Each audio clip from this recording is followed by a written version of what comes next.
Hello, so now we're looking at question 4, okay? It's only worth 16 marks, but you are required to do quite a lot.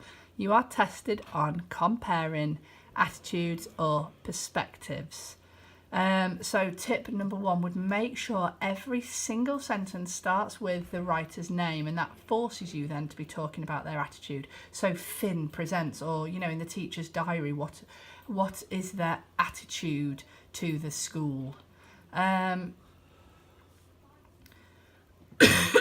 again, this is straight off the paper. Compare their attitude, so just underline those keywords again. Make sure you are comparing. Don't just do one and then switch to the other. Make sure you've got those discourse markers in there. Similarly, in contrast, as well, they're different attitudes, not their similar attitudes. How are they different? Okay, and again, it just is point, evidence, explain. Your point is about their attitude and going into detail about what you're saying. Here it is visually. I'll just leave that so you can pause it and look at it yourself.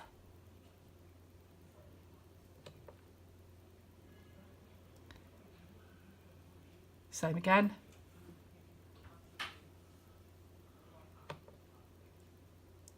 So just some tips on how you can discuss tone, because again, really, again, you can answer this. If you are confident with this question, answer it however you like. It's just, as long as you are comparing viewpoints and attitudes or perspectives, that's fine. If you like a structure, then go for, I would talk about the genre and the tone in your first paragraph, language in your next one, and structure in your next one.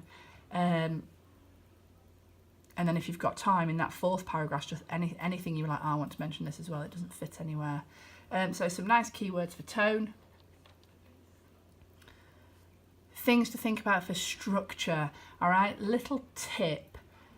One of the texts always changes how they feel from the start to the end, okay? And so for structure, that's what you want to talk about. So often you can say how, at the start of the text, this person has a consistent attitude.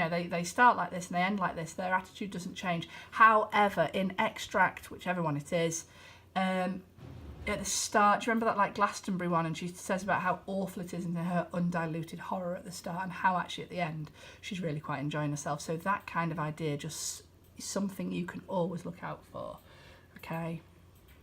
So again, pause this screen, get those ideas down.